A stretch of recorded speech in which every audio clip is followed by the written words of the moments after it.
कल मकर संक्रांति का पर्व रहेगा। 2 दिवस तक संपूर्ण भारत की भूमि पर, संपूर्ण विश्व में मकर संक्रांति महोत्सव मनाया जाएगा। अपने अपने घरों में रहकर लोग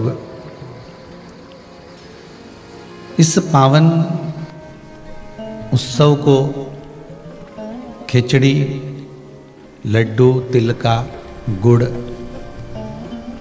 और कुछ दान,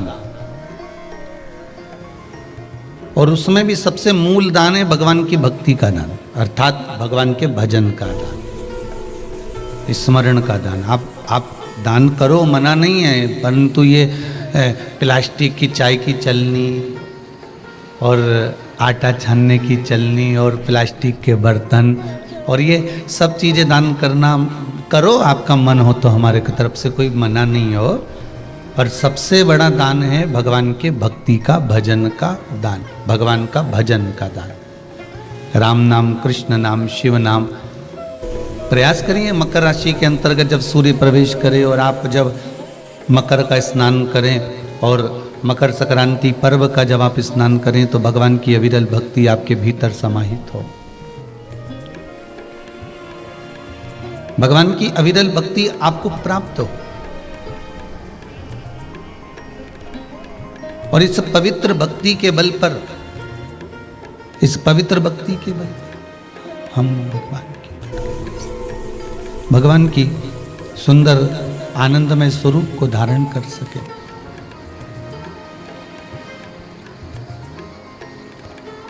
महाराज, आज सुंदर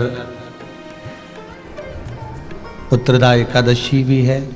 आप सभी को बाबा देव अधिदेव महादेव की इस सुंदर आनंदमय पुत्रदा एकादशी के लिए भी बहुत बहुत साधुवाद, बधाइयाँ।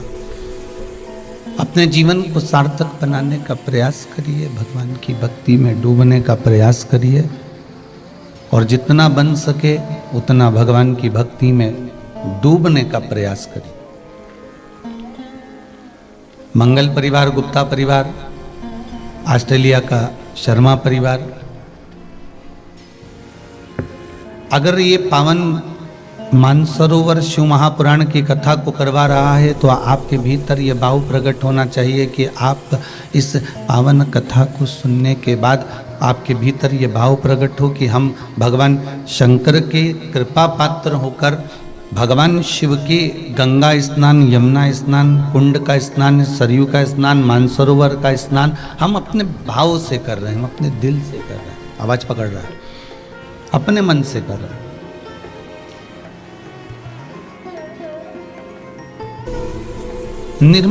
निर्मल चित्त से, निर्मल भावों से, निर्मल मन से हम भगवान को पाने का प्रयास करें तो भगवान मिलता जरूर है।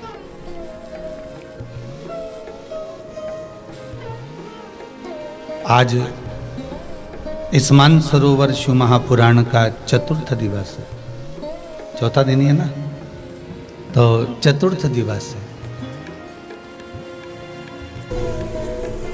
बचपन, जवानी, अधेड़ी और बुढ़ापा, इन 4 अवस्थाओं को हमें परमात्मा को समर्पित करना है चौथे दिन की कथा में।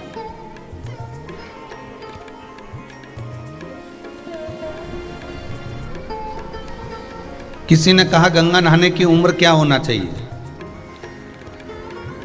गंगा स्नान के लिए उम्र देखी जाए कि उम्र कौन सी ली जाए। बचपन में गंगा नहाना चाहिए कि जवानी में नहाना चाहिए कि अधेड़ी में नहाना चाहिए कि बुढ़ापे में नहाना चाहिए? गंगा नहाने की उम्र क्या हो? शिव महापुराण की कथा कहती है कि भगवान की भक्ति में डूबने की कोई उम्र नहीं होती।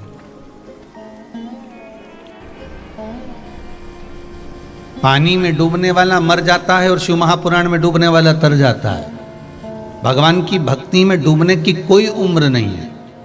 आप जिस उम्र में भगवान का भजन करोगे, आप जिस उम्र में के भगवान की भक्ति करोगे, भगवान आपको उसमें समाहित करता चले जाए। कोई अलग से हमें उम्र नहीं ढूंढना है कि हम इस उम्र में पहुंचेंगे तो हम भगवान का भजन करेंगे। जितने आस्था पर सुन रहे हो बड़े ध्यान से सुन लेना हमारा, और जितने फेसबुक यूट्यूब पर श्रवण कर रहे हो।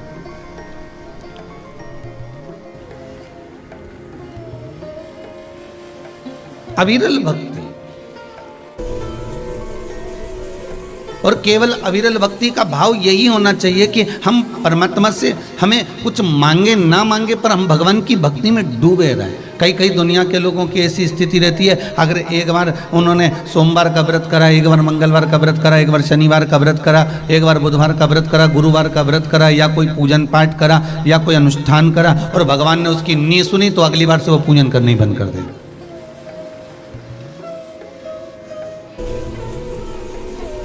फिर वो वहाँ भगवान के मंदिर जाना ही बंद कर देता है। जैसे कल एक पत्र था ना कि मैं भगवान के मंदिर जाना ही बंद कर दी थी। फिर शिव महापुराण की कथा में आज सुना कि भगवान का दरबार मत छोड़ो, भगवान का द्वार मत छोड़ो।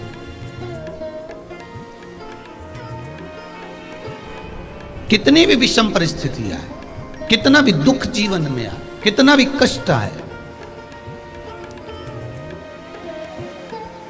कि संगी छूटे साथी छूटे, छूटे जग सारा रे, पर एक नहीं छूटे वो सांवरिया जी हमारा रे। महाराज संसार के सारे साधन छूट जावें, सारे परिवार वाले, कुटुंब वाले, कबीले वाले, हमारे अपने सब छूट जावें, पर भगवान से ये प्रार्थना करना कि तेरा द्वार, तेरा चौखट, तेरा दरबार हमसे ना छूटे, ऐसी कृपा करना।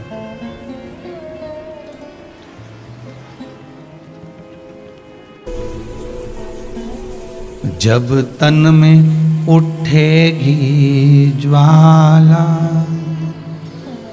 कोई पास ना आने वाला।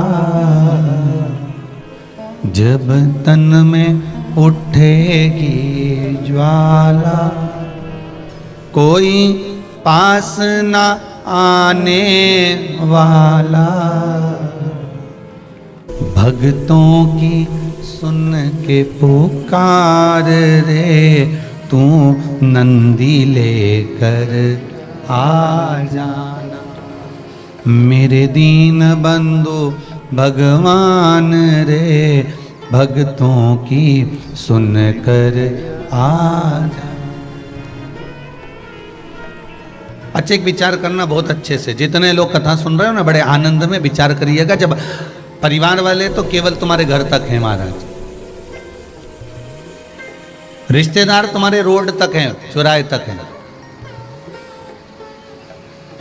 और अंत में शमशान तक भी मोहल्ले के लोग साथ दे जाएंगे। पर जब खोपड़िया फोड़ दी जाएगी एक बांस में लोटे को बांधकर घी भर कर, उसके बाद में जब छोड़ कर आ जाएंगे, फिर तुम्हारे साथ कौन होगा?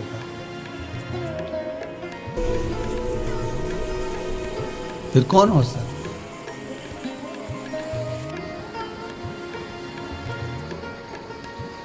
महाराज फिर साथ कौन है? कहे ना, इससे तो आगे भजन ही है साथी, भजन के बिना अकेला रहेगा। अरे मन ये 2 दिन का मेला रहेगा, कायम ये जग का झमेला रहेगा। ये थोड़ा सा समय जो आपने भगवान को दिया है, एक लोटा पानी जो आपने शिव जी को चढ़ाया है, एक बेलपत्र जो आपने बाबा को दी है, एक चावल का दाना भी अगर आपने शिव को दिया है, आपने एक पुष्प भी भगवान को समर्पित करा है, एक अन्न का दाना भी आपने भगवान को समर्पित करा है, एक बार मुख से पंचाक्षर मंत्र या श्री शिवाय नमस्तुभ्यम जो जपा है, एक बार आपने जो भगवान का भजन किया है, ये सारा परिवार जब छोड़ कर चले जाएगा, तब अंत में तुम्हारा किया गया यही भजन, यही स्मरण, यही दान, यही पुण्य और यही प्रभु की भक्ति, यही सारा। उसके सिवाय कुछ नहीं। इससे तो आगे भजन ही है साथी, भजन के बिना तू अकेला। कितना सुंदर कहा है महाराज जी, बहुत सुंदर बात कही है श्री नारद पुराण में। नारद जी से पूछा गया सत्संग का लाभ कब मिलता है। देवऋषि नारद से किसी ने पूछा कि सत्संग का लाभ कब मिलता है, कब प्राप्त होता है। देवऋषि नारद कहते हैं एक साधारण से जीव को, साधारण से मानव को सत्संग का लाभ कब मिलता है, तो कहा जिस समय जीव के प्राण छूटते हैं और प्राण छूटने के बाद जीव जब इस आत्मा को, इस जीवात्मा को जब बंदी बनाकर लेकर जाया जाता है, तब जो तुमने सत्संग किया होता है, संकीर्तन किया होता है, नाम जाप किया होता है, जहाँ बैठकर तुमने कथा का स्मरण किया होता है, जहाँ चाहे घर में सुन रहे हो, परिवार में सुन रहे हो, कुटुंब में सुन रहे हो, मंदिर में सुन रहे हो, तीर्थ में सुन रहे हो, चाहे तुम कहीं अन्य जगह पर जाकर श्रवण कर रहे हो, चाहे घर के अंदर बैठकर कथा सुन रहे हो, तो वो तुम्हारा जो सत्संग का समय होता है, उस समय की गणना कर कर जैसा तुमने सत्संग करा होता है, जब जीवात्मा जाती है तो वो सत्संग करा हुआ तुम्हारे आगे आगे चलता है और वो समय की गणना को मानते हुए भगवत भजन करते हुए चले जाता है। ध्यान दीना, गरुड़ पुराण को एक बार उठाकर पढ़कर देखना, एक बार गरुड़ पुराण को पढ़कर देखिए।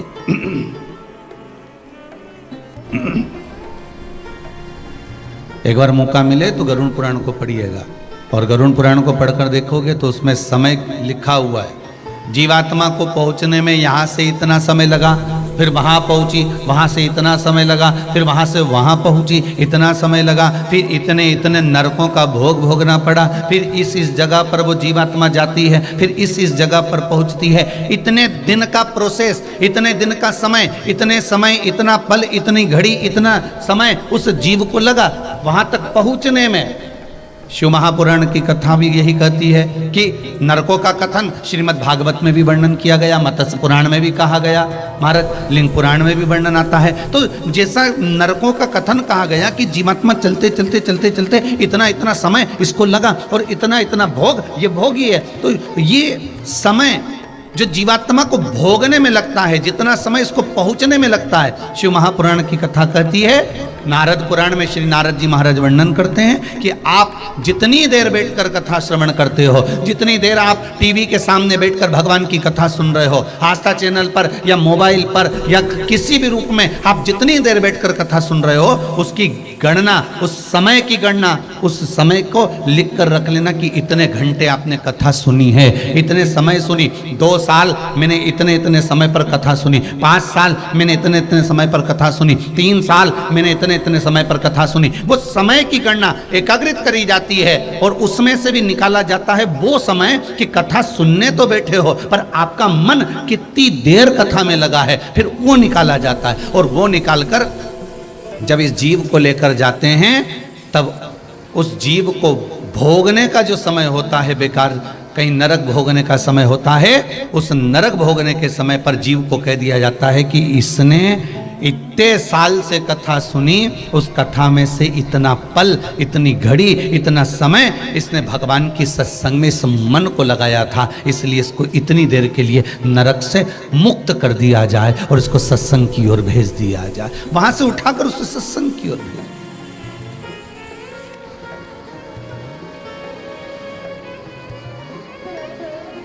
इससे तो आगे भजन ही है साथी, भजन के बिना तू अकेला रहेगा। रे मन 2 दिन का मेला रहेगा, कायम ये जगेगा, झमेला रहेगा। बस यही समय है। बहुत ध्यान देना महाराज जी। मेरा विश्वास कहता है, मेरा मन कहता है, आप लोगों ने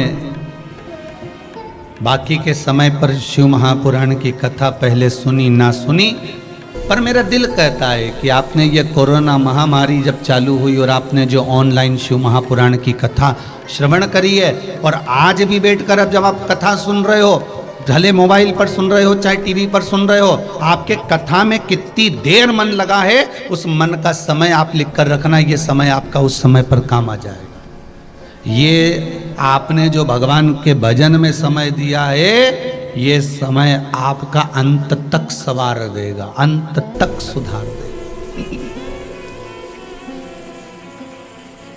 वो गीता जी में भगवान नहीं कहे, तू मेरे लिए खर्च कर कर दे, मैं कुबेर का खजाना ना खोलूं तो कहना, तू मेरे पथ पर आकर देख, तेरे दरवाजे पर खड़ा ना मिल जाऊं तो कहना, तू मेरे द्वार तो आ, तेरे द्वार पर मैं भी खड़ा मिलूंगा, मैं भी वहां मिलूंगा।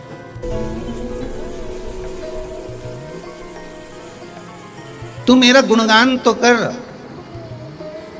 भगवान कह रहे हैं गीता जी में, तू मेरा गुणगान तो कर, तेरा गुणगान सारे संसार में ना करा दूं तो कहना।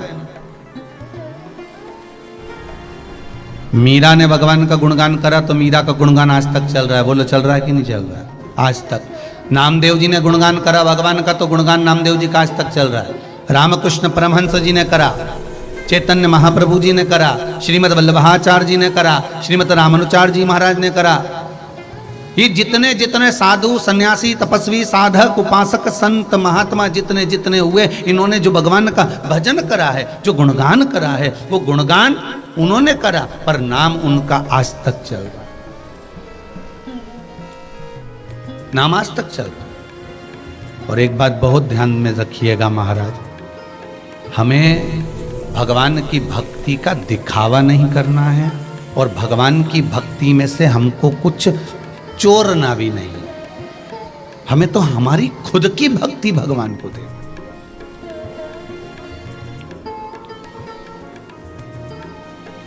हमें स्वयं की भक्ति देना भगवान।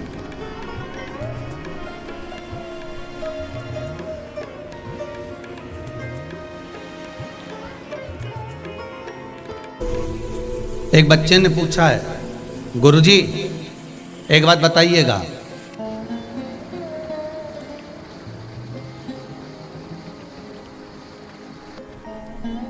हम हनुमान चालीसा पढ़ेंगे तो हनुमान जी हमको प्रकट होकर दर्शन देंगे, हम राम रक्षा स्तोत्र पढ़ेंगे, हमें राम जी महाराज आकर दर्शन देंगे।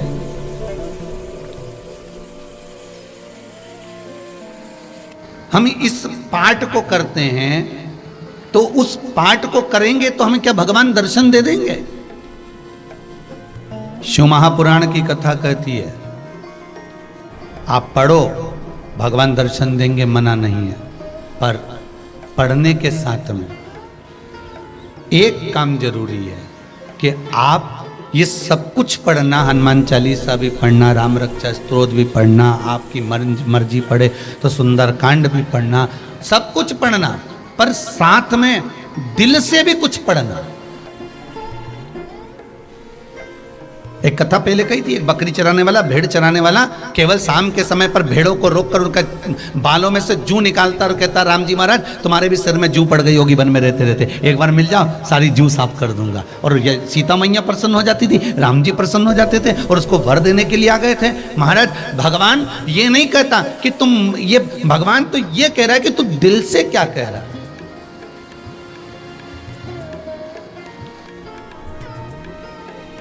आप भगवान को दिल से क्या निवेदन कर रहे हो?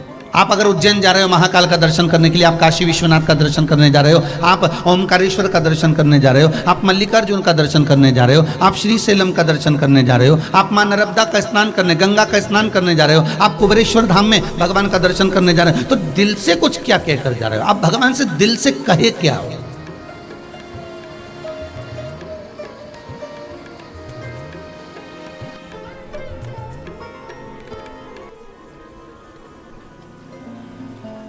आपने दिल से क्या किया?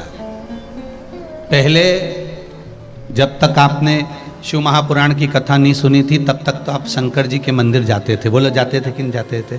भगवान की पूजन भी करते थे, पर आपने दिल से क्या करा? शिव मंदिर में जाकर, शंकर जी के मंदिर में जाकर अपने दिल से एक काम करा कि आपने कथा में से सुना था कि मंदिर में सफाई करना है, मंदिर को साफ करना है, क्लीन करना है, मंदिर में झाड़ू लगा देना है, पोछा लगा देना है, और जो निर्माल्य पड़ा हुआ है उसको विसर्जन कर देना है। हमें मंदिर में भगवान का स्नान करा देना है, हमें मंदिर की देख रेख करना है। ये केवल पुजारी नहीं करेगा, केवल पंडित नहीं करेगा, केवल ब्राह्मण नहीं करेगा, हमको भी करना है भगवान शंकर की। अब आपने यह जब दिल से करा, अब दिल से करना बहुत बहुत ध्यान देना महाराज। व्यक्ति जब पाठ करने बैठता है ना तो वो बैठता जरूर है, जय हनुमान ज्ञान। अब उसने बीड़ा उठाया, क्या बीड़ा उठाया कि मैं 51 पाठ करूंगा।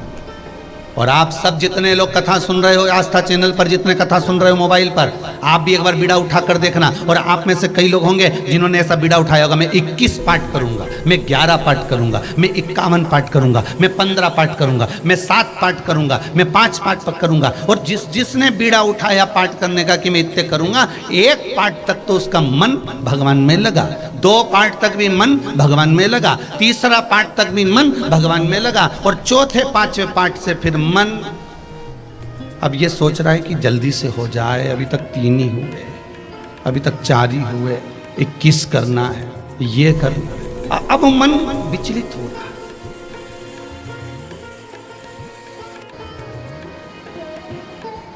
विचलित। आज एक आसन से बैठूंगा, कम से कम 51 माला करके उठूंगा। अब वो 1-2 माला तक तो मन लगा, श्री शिवाय नमस्तुभ्यम, राम नाम कृष्ण नाम शिव नाम में 1-2 माला तक तो मन टिका, पर वो 2, 3, 4 माला जैसी जैसी बढ़ती चली गई।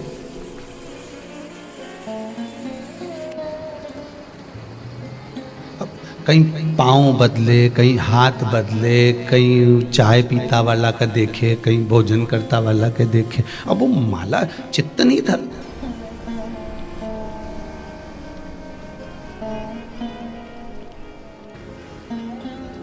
हृदय कितनी देर दिया आपने भगवान को, मन कितनी देर दिया आपने भगवान को, दिल। यहाँ शिव पुराण की कथा करे, पाठ करो मना नहीं है, आप जो पढ़ना है पढ़ो मना नहीं है, पर कुछ एक स्तुति तो अपने जीवन में ऐसी बनाओ कि तुम भगवान को अपने दिल से कहकर जाओ, दिल से कहकर जाइए, ऐसी कोई स्तुति तो बने। महाराज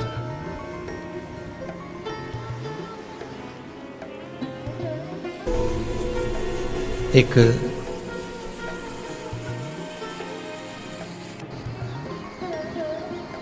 भक्त शंकर जी के मंदिर में पहुंचा,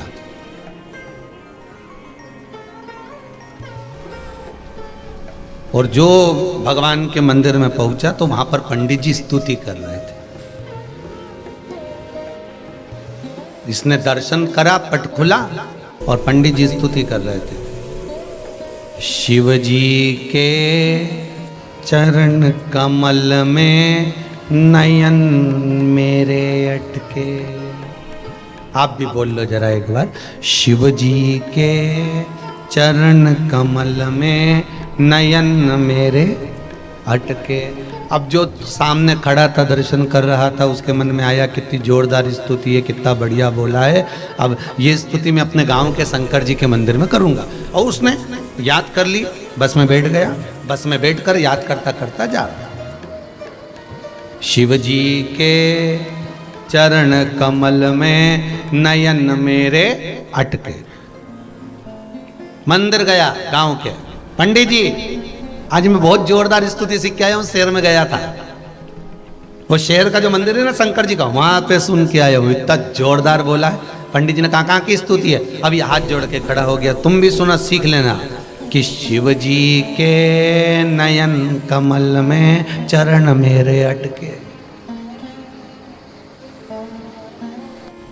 अब बोलना था कि चरण कमल में नयन अटके, और अब बोल रहा है कि नयन कमल में चरण अटके। पंडित जी सीख लो। अब पंडित जी भी लग गए हाथ जोड़ करो, ये भी लग गया। शिव जी के नयन कमल में चरण मेरे अटके। इतनी देर में ये बार बार बोले तो शंकर भगवान इसके सामने आके खड़े हो गए। तेरे हाथ जोड़ू, सही कर ले, सही कर। उसने कहा प्रभु क्या हो क्या गया ये तो बताओ, क्या गड़बड़ी क्या हो गई, हुआ क्या है सब, क्या गड़बड़ हो गया। भगवान शंकर बोले स्तुति थी कि चरण कमल में नयन अटके, और तू बोल रहा है नयन कमल में चरण अटके। शंकर भगवान बोले मेरे छोटे नयन तेरे मोटे चरण, अटकेंगे नहीं तो क्या होगा, तेरा स्तुति सही कर। तब उसने स्तुति सही करी। भगवान ने कहा मांग तुझे क्या चाहिए, तेरी स्तुति के बल पर मैं प्रकट हूं।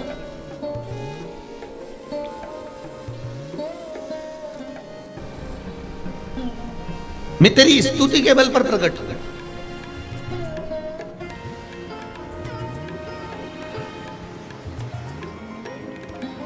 अगर निर्मल मन है, चित्त वृत्ति हृदय आपका एकदम निर्मल है, तो आपके अगर कुछ भावों से गलत निकल भी गया है तो भगवान गलत नहीं करता है।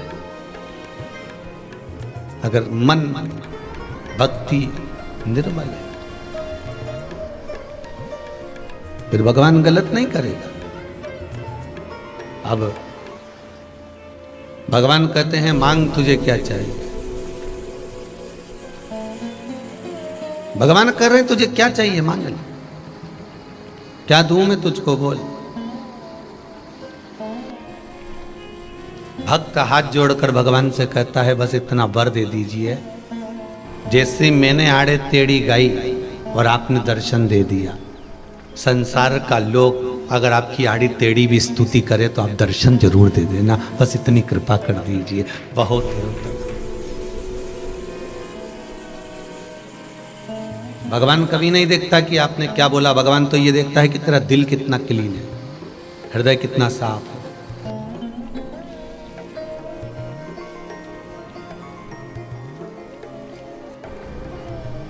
कितना साफ है तेरा मन।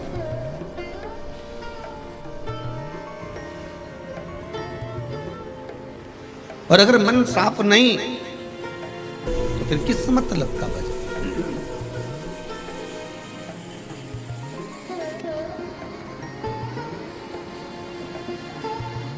अरे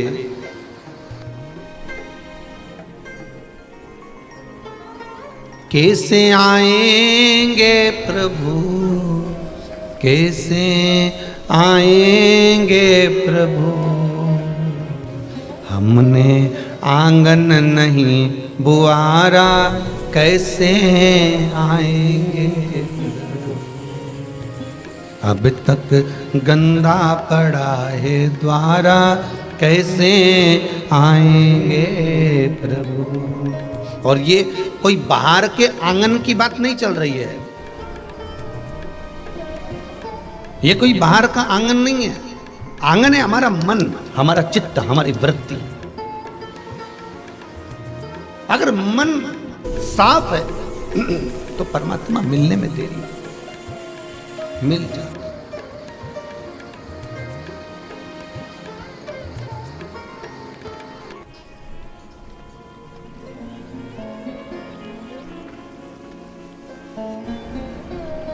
वैसे तो कुबेरेश्वर धाम में कथा सुनने आने की अभी परमिशन नहीं है।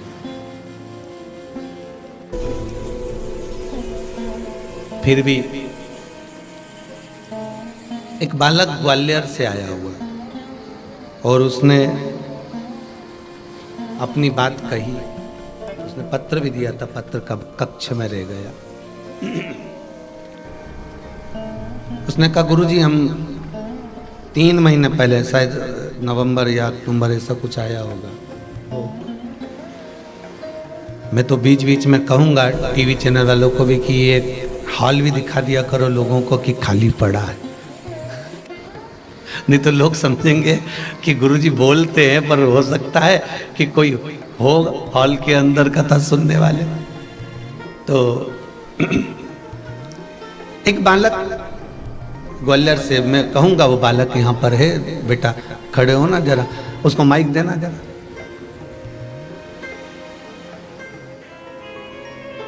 ये बालक वहीं वहीं खड़े रहो पीछे। हाँ, तो ये बालक कह रहा था गुरुजी मुझे अपने हृदय की बात कहना है इस कुबेरेश्वर धाम के लिए। हमने कहा क्या बात है बेटा? तो कहे गुरुजी मैं आया था, मेरी कोरोना महामारी में नौकरी सर्विस। कहाँ से आए बाबू? ग्वालियर से आया हूँ मैं। क्या नाम है आपका? अनुभव अवस्थी। अनुभव जी अवस्थी। पहले आए हुए हैं यहाँ पर कुबेरेश्वर धाम? पहले मैं आया था, नवंबर में आया था, दिवाली से पहले। दिवाली के पहले आए थे जी। कैसे आना हुआ था? वो मम्मी ने बोला था कि जाओ घुमाओ, तो नानी भी जा रही थी तो उनके साथ में मैं आ गया। एंड कथा भी सुनता हूँ मैं आपकी कभी कभी, मम्मी तो रेगुलर सुनती हैं। एंड कुछ चीज़ें मुझे बहुत अच्छी लगती हैं, सीखने लायक, और वही थोड़ा सा जीवन में भी उतारने की कोशिश कर रहा हूँ जी।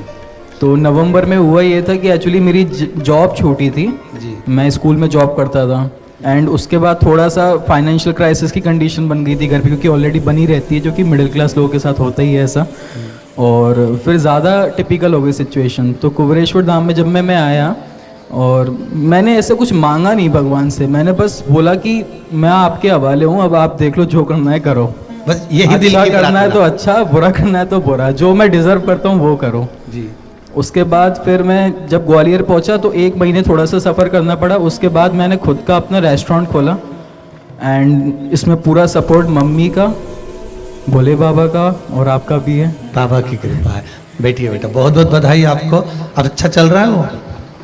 ठीक है, बस विराज, यही शिव कृपा है। अब नवंबर से हिसाब लगा लो, 3 महीने बाबा की कथा के रहते हैं। शिव महापुराण की कथा में बार बार कहा है, भले टीवी पर कथा सुन रहे हो, आस्था चैनल पर सुन रहे हो, चाहे मोबाइल पर सुन रहे हो, चाहे जहां बैठकर सुन रहे हो, पर नवंबर दिसंबर ये बाबा का।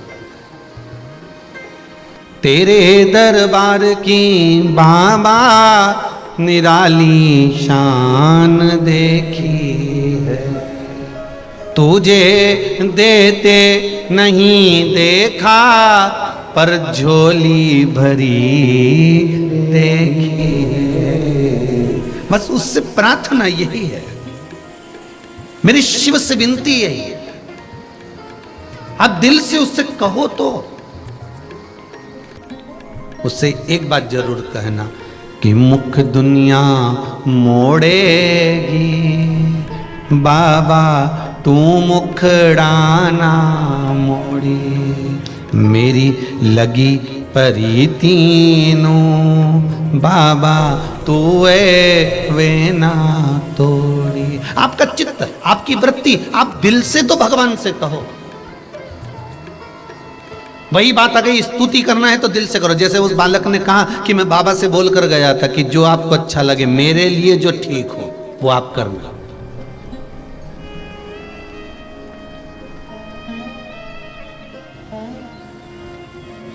और हमारी आदत क्या होती है, एक लड़का देख कर आए लड़की के लिए, शादी के लिए, और हमने भगवान से क्या कहा, बस वो लड़का पसंद आ रहा, कुछ भी हो जाए प्रभु, पर उसी के साथ शादी होना चाहिए।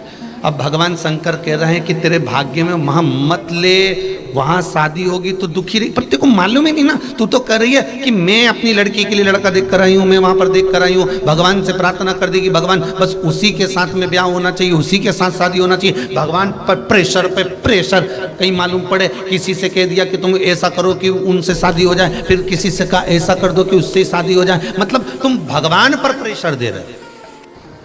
अब बार बार अगर ऊपर से प्रेशर आएगा तो भगवान शादी तो कर देगा, फिर भोग। भगवान ने कहा तेरे लिए वो संबंध ठीक नहीं है, पर तू जान करके करे तो बात दूसरी।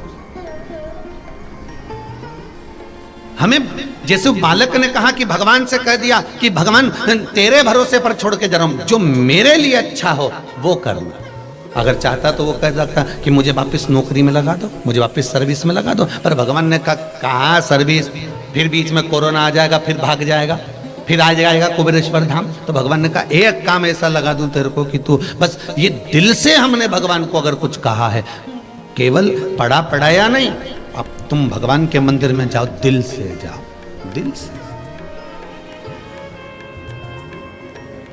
और फिर निवेदन करूंगा, आपका मन करे कथा में सुनने के बाद आपका मन करे कि मंदिर जाना चाहिए तो जाओ। सियोर वाले महाराज का प्रेशर नहीं है कि तुम जबरदस्ती जाओ, और नहीं तो मालूम पड़े घर के लोग तुम्हें मार ठोक के मंदिर छोड़ जाए।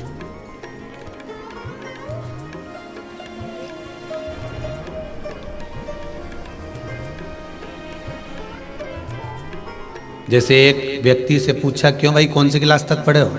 कि 5वीं में 5 साल फेल। तो तुम पढ़ाई करने नहीं जाते थे, स्कूल जाते थे, तो फिर कैसे फेल हो गए?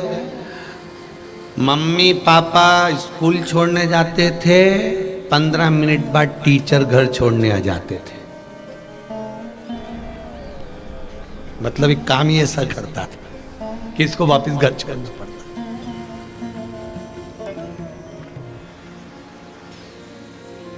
प्रेशर देकर किसी से पूजन नहीं करवाना,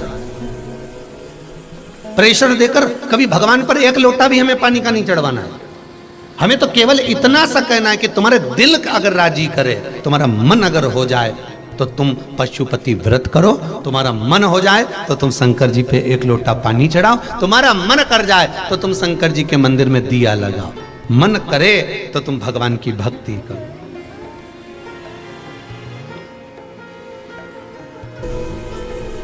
मेरा मालिक, मेरा शिव, मेरा शंभू, मेरा राम, मेरा कृष्ण, मेरा ठाकुर, मेरा द्वारका का नाथ, मेरा जगन्नाथ, अगर आप उसके उपासक हो तो आप खींचता। कल की कथा में कहा था कि आपको कहीं जाने की जरूरत नहीं, आप तो भगवान का भजन करो, कीर्तन करो, स्मरण करो, तीर्थ खुद तुमको खींचेंगे,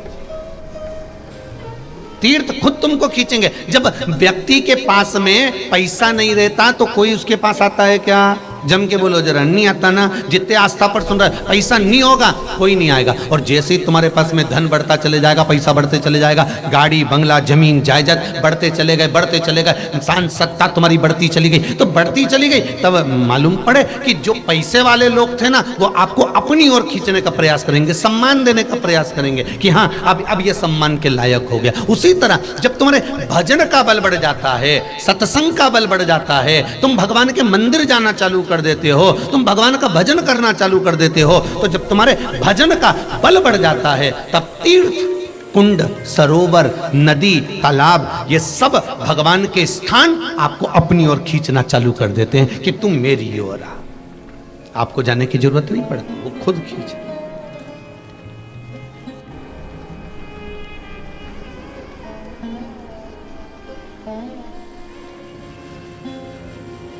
भजन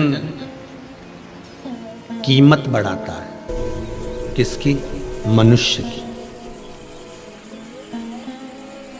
कीमत बढ़ाता है। एक बच्चे ने अपने पिताजी से पूछा, पिताजी लोहा लंगड़ का काम करते थे, तो पिताजी से पूछ लिया, पिताजी पिताजी पिताजी बोले क्या है? मनुष्य की कीमत क्या है? बच्चे ने अपने पिताजी से पूछा, मनुष्य की कीमत क्या है? आपसे भी आपके बच्चे पूछ सकते हैं कि आपकी कीमत क्या है। एक बच्चे ने अपने पिताजी से पूछा कि मनुष्य की कीमत क्या है। पिताजी ने पूछा क्या कहना चाहता? बच्चा कहता, पिताजी आज के जमाने में मनुष्य की पोजीशन देखकर उसकी कीमत होती है, उसको आंका जाता है। मनुष्य की कीमत क्या है आप बताइए। पिताजी ने कहा, इतनी सी बात पूछ रहा है, अंदर से जा, एक लोहे की राड पड़ी हुई है, एक लोहे का सरिया पड़ा हुआ है, उठाकर लेकर आ। और पिताजी ने बेटे से एक लोहे का सरिया बुलवाया, एक राड बुलवाई, और लोहे के वो खंबे को पिताजी ने पूछा, ये कितने का है? बता, बाजार में कितने का बिकेगा? कि 100 रुपए का। ये लोहे का खंबा 100 रुपए का बिकेगा पिताजी। पिताजी ने कहा, अगर मान लो इसको मैं काट कर कील बना दूं, तो छोटी छोटी कील बना दूं, फिर कितने की बिकेगी? अरे पिताजी वो तो 1000 रुपए की बिक जाएगी। पिताजी ने कहा, मान लो इसी लोहे की मैं घड़ी में लगने वाला स्प्रिंग बना दूं, तो अरे पिताजी फिर तो वो और पैसे का बिकेगा। बस पिताजी ने कहा, लोहे की राड वही की वही है, लोहे का सरिया वही की वही है, बस कील बन गई कीमत बढ़ गई, स्प्रिंग बन गया कीमत बढ़ गई। उसी तरह मनुष्य वही की वही है। भगवान संसार में जिसको पैदा करता है, एक बाप अपने बेटे से कहता है, परमात्मा जिसको पैदा करता है, भगवान उसको पैदा करता है तो कुछ कीमतवान बनाकर पैदा करता है। पहले तो ये विचार करो कि भगवान ने तुम्हें पैदा करा तो क्यों करा, मतलब कुछ तो तुम में होगा इसलिए तुम्हें पैदा करा।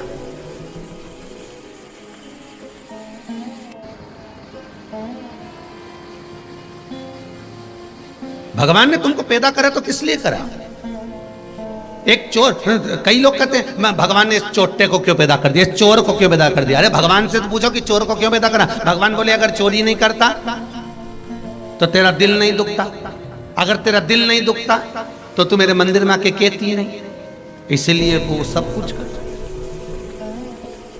भगवान से पूछो कि उसने तुम्हें पैदा क्यों करा। मनुष्य की कीमत मनुष्य बढ़ा सकता है, भगवान ने ऐसा संसार में किसी को पैदा नहीं करा जो कीमतवान नहीं है। बस अपनी कीमत को पहचानो। एक लोहे की राड की कीमत तब बढ़ती है जब वो कील बन गई, जब वो स्प्रिंग बन गया, जब वो कोई ताला बन गया, जब वो कोई चाबी बन गई, कीमत बढ़ती चली गई। उस कीमत को आंकने का प्रयास करो। भगवान संसार में हर व्यक्ति को पैदा करता है, मनुष्य को पैदा करता है, मानव देह देता है, मनुष्य का शरीर देता है। ऐसा संसार में कोई मनुष्य पैदा नहीं हुआ जिसको भगवान ने कीमत वाला नहीं बनाया। सबको कीमत वाला बनाया है, पर अपनी कीमत हमें खुद आंकना पड़ेगी। हमारी कीमत हमें स्वयं बनाना पड़ेगी। आप कुछ अच्छा करने का प्रयास करिए, आपकी कीमत बढ़ती चली जाएगी। आप लोहे की राड रह गए, सरिया की सरिया रह गए। संसार में कई लोग ऐसे होते हैं जो केवल लोहे की राड की तरह रहते हैं, सरिये की तरह रहते हैं, वो कुछ बनना ही नहीं चाहते। वो तो कहते भगवान करेगा, भगवान करेगा। भगवान के हिल तो करने को तो मैं तैयार बैठा हूं। भगवान गीता में भी तो कर रहे हैं कि तू कर्म तो कर।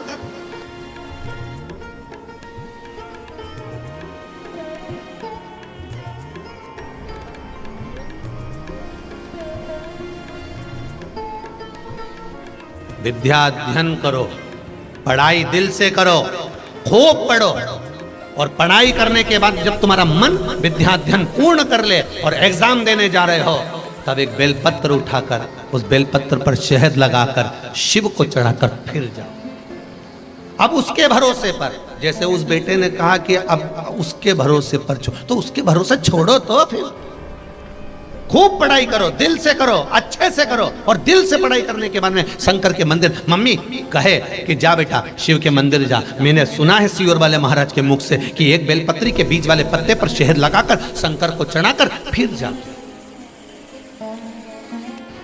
अब पढ़ लिया ना, अब उसके ऊपर छोड़ दे।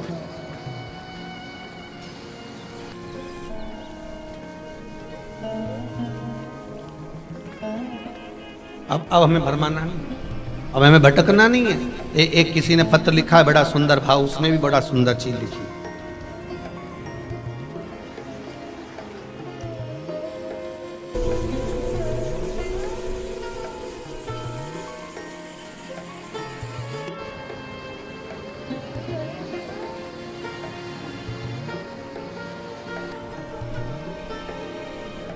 रतलाम मध्य प्रदेश से हूं गुरुजी।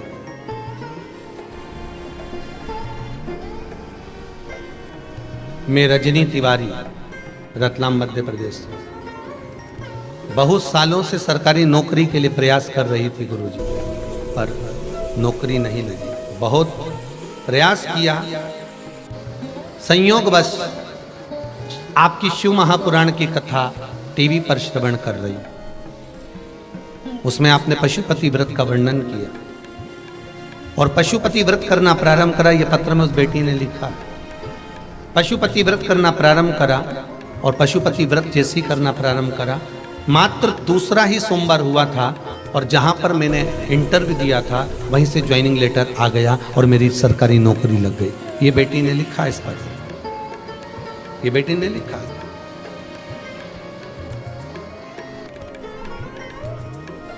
आप पढ़ाई करो, अध्ययन करो, विद्याध्ययन करो, जितना बन सकता है उतना करो, पर कर्म करते करते उस कर्म का फल परमात्मा पर छोड़ दीजिए कि अब हमने उस पर छोड़ दिया। हमने करा जितना।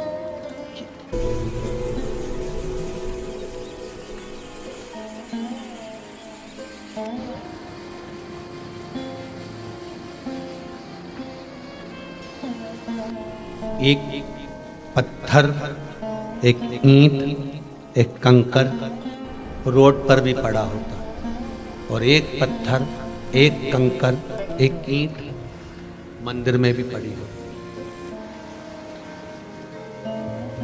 दोनों पत्थर को उठाओ और दोनों से पूछो एक बार, क्यों रे तू चौराहे पे पड़ा है और लोग पान खा के तुझ पे थूक रहे हैं, और तेरा ही भाई मंदिर में पड़ा है और लोग उसको नमन कर। पत्थर से पूछे कोई?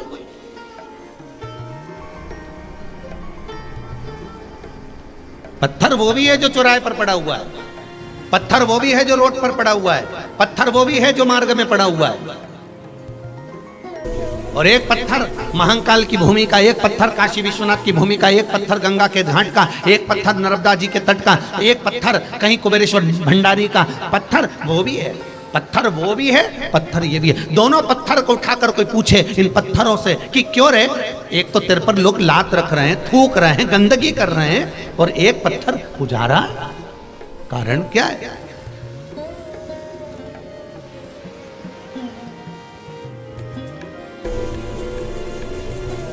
मंदिर में भी पत्थर लग रहा है, और उसी पत्थर की मूर्ति मंदिर के अंदर रखा कर पूजा भी रही है। पत्थर वही है, एक ही कंपनी का है, एक ही फैक्ट्री का है, एक ही खदान का है, पर एक की मूर्ति बन गई और एक जमीन पर लग गया।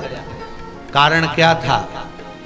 तो पत्थर ने पत्थर से पूछा, भाई ये तो बता कि मैं भी एक ही खदान का, तू भी एक ही खदान का, एक ही जगह से निकले, पर तुझे लोग अगरबत्ती से घुमा रहे हैं, दिया लगा रहे हैं, लड्डू का भोग लगा रहे हैं, फूल चढ़ा रहे, माला चढ़ा रहे, तेरे को अच्छे अच्छे कपड़े पहना रहे, और मैं पाँव में रखाया, लोग मेरे पर चल के जा रहे, जूता छोड़ रहे, चप्पल छोड़ रहे, थूक रहे, आखिर मैंने क्या करा?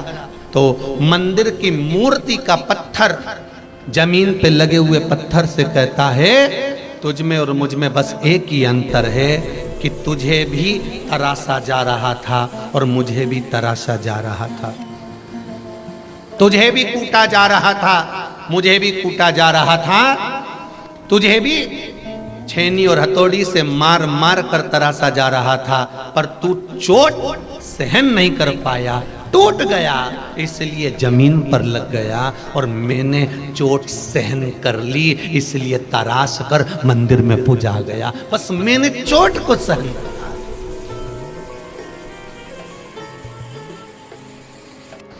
मैंने लोगों की गालियों को सहन करा, मैंने लोगों के अपशब्दों को सहन करा, मैंने लोगों के तानों को सहन करा।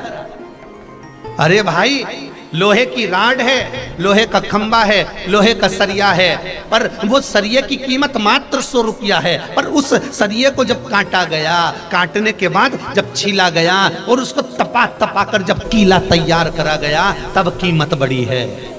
तो ऐसी कीमत बढ़ गई।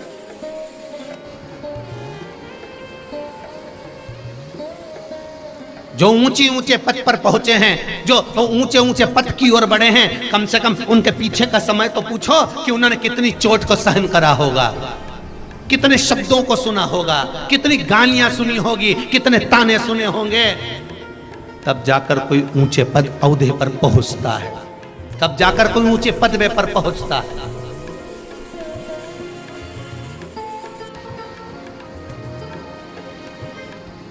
और जिसने चोट को सहन कर लिया, बोला नहीं कुछ भी, लगाए जाओ, और वो पत्थर की मूर्ति बनाने में लगता है घिस रहे पत्थर को हथौड़ियों से, वो बोला ही नहीं, वो पत्थर के मैं टूटूंगा ही नहीं, तू मारे जा मैं नहीं टूटूंगा, चाहे कुछ भी हो जाए। और कहे दुनिया के लोग आड़ा टेढ़ा बोलेंगे, शब्द पर शब्द कहेंगे, ताने पर ताने देंगे, आड़ा टेढ़ा बोलेंगे, तुम टूटो काहे को? कौन ने कहा कि तुम टूटो? पलट कर जवाब मत देना, एक शब्द मत कहना, गाली देने वाला देता रहे, आप शब्द कहने वाला कहते रहे, और तुम टूटना मती, तोड़ने वाले बहुत मिलेंगे।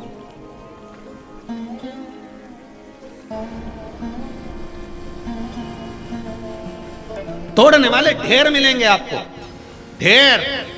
कोई कहेगा वो तो ऐसा है, वो कोई कहेगा आप ऐसे हो, कोई कहेगा वो ऐसा है। हाँ, कहने वाले क्या, मुख तो किसी का पकड़ नहीं सकते, बोलने वाला बोलेगा। पर क्या किसको रोइए, चादर तान के सोइए। आग लगे बस्ती में अपन रहो मस्त, टूटना मती। कीमत बढ़ाना है आपकी तो आप पलट कर जवाब मत दो, कीमत बढ़ जाएगी। टूटना नहीं है, हमको अपनी कीमत बढ़ाना है तो अग्नि में तपना पड़ेगा।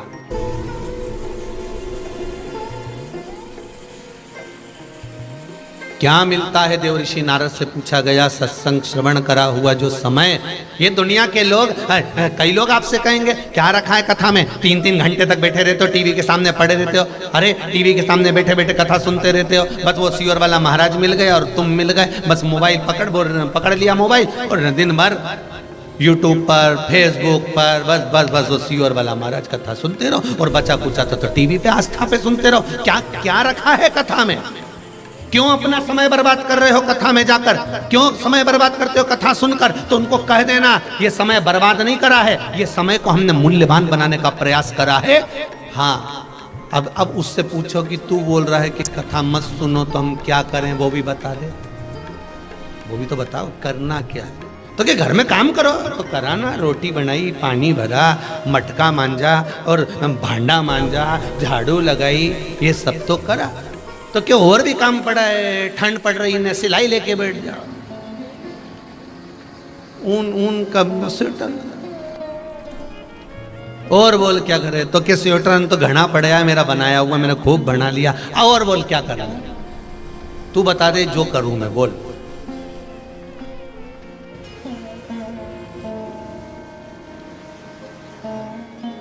वो एक वो आया था, एक वो कोई का मैसेज था, उसमें बताया वे माँ अपने बच्चे से पूछती है तू बता दे मैं वो की सब्जी बना लूं, तो क्या आलू की बना लो, तो आलू तो कल ही तो बनाया था। तो तू बोले सो मैं बना दूं, तो क्या बैंगन की बना, बैंगन तो सड़ा हुआ आइडिया है। तू बोले सो मैं बना दूं, तो क्या लौकी बना, लौकी थारा पिताजी के नहीं भाई। तो तू बोले सो मैं बना लूं, तो क्या गोभी बना लो, गोभी में कीड़ा पड़ी दिया है। तो तू बोले सो मैं बना लूं, तो क्या टिंडा बना लो, टिंडा तो रिया पर ये सब बठाया सा आ रिया, खाने में मजा नहीं आया, स्वाद नहीं आया भी कटी। तू बोले सो मैं बना लूं, तो क्या भिंडी बना लो, तो क्या भिंडी तो बना लूं मैं, कीड़ा बहुत रेसा ही रिया, भिंडी भी कड़ली हो गई, नरम भिंडी रहे तो बनाने में मजा। तू बोले सो मैं बना लूं, तो छोरा बोला हमारा भाटा बना ही ले तू तो रहे। अब कहीं करो तो ऐसा घर का लोग बोले ना कि बस कथा कथा कथा, तो तू बोले सो मैं कर लूं, तू बोल क्या करना, कि बर्तन बर्तन तो हो गया, झाड़ू झाड़ू तो हो गई, भोजन भोजन तो हो गया, अब करूं क्या ये बता। तो अगर भगवान में मेरा मन लगे तो मुझे भी तो अपनी जिंदगी संवारना है साहब, केवल झाड़ू पोछा घर बर्तन ये नहीं, मुझे भी तो जिंदगी संवारना है, मुझे भी तो अपना जीवन संवारना है। करूंगी घर का सारा काम, परिवार भी संभालूंगी, बच्चे भी संभालूंगी, पर मुझे टोकना मती, मुझे रोकना मती। मीरा ने भी अपनी जिंदगी संवार ली थी, ऐसी मैं भी शंकर की भजन कर कर अपने जीवन को संवार लूं, और कुछ भी नहीं चाहिए, केवल भजन। महाराज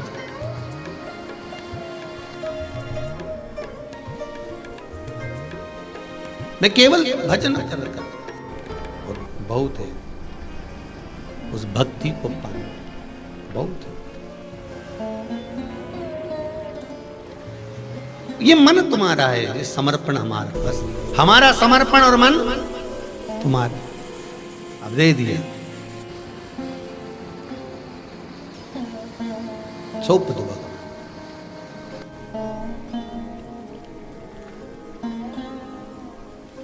कल कथा में शंकर और पार्वती का विवाह हुआ, ऐसे ही हो गया है क्या? पार्वती जी ने कुछ करा ही नहीं, तब साधना कितनी प्रबल करी होगी माता पार्वती ने।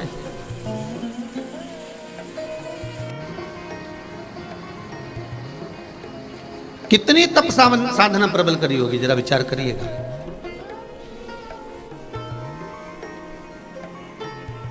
महाराज पार्वती जी की बड़ी बहन गंगा, और गंगा ने सुन लिया था देवऋषि नारद के मुख से, अगर शंकर की भक्ति पार्वती करे और वो भक्ति करे तो शंकर इसको पति के रूप में मिले, और गंगा ने भी वो भक्ति चालू कर दी थी। अब देखिए जरा, जिस कंपटीशन एग्जाम में आप बैठ रहे हैं उसमें केवल आप अकेले स्टूडेंट नहीं हैं,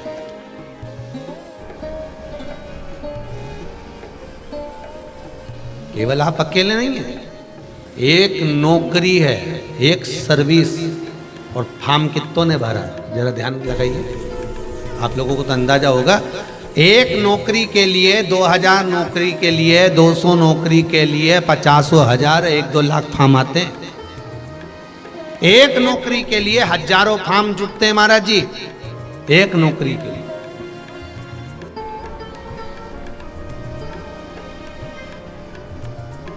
शंकर अकेले और चाहने वाले 2, पार्वती मैया भी, गंगा मैया भी। अब देखना, गंगा जी ने भी तप कम नहीं करा, पार्वती जी ने भी तप कम नहीं करा, दोनों का तप बढ़ा। तुमने भी अच्छी पढ़ाई करी, उसने भी अच्छी पढ़ाई करी।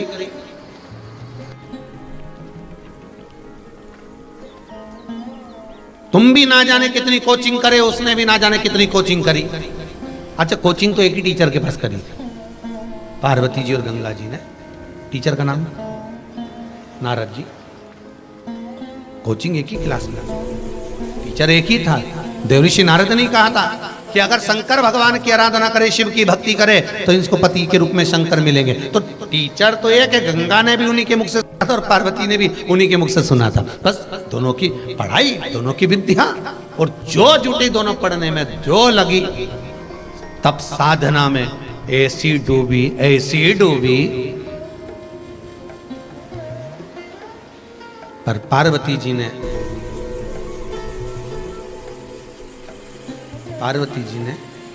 एक छोटा सा भाव प्रकट कर अपनी सखी से कह दिया। मैंने सुना है कोई संत पर अगर 1 लोटा पानी डाल दिया जाए तो संत प्रसन्न होकर वर दे देते। गंगा जी ने सुन लिया और गंगा जी ने सुना और गंगा जी ने वही काम कर दिया। दुर्वासा बाबा पर पानी डाला और दुर्वासा बाबा क्रोध में आकर उन्होंने जल बनने का श्राप दे दिया। गंगा मैया, ये कथा आपको पहले कह चुके हैं। अपने को इस कथा के माध्यम से उस कुंड तक पहुंचना है जिस कुंड के पास गंगा जी का जल जाता है तो कुंड का पानी उछल जाता है। अपने को उस कुंड तक पहुंचना इस कथा से, कि भारत की भूमि पर वो कौन सा कुंड है जिस कुंड के पास में गंगा जी का जल जाता है और कुंड का पानी उछल जाता है।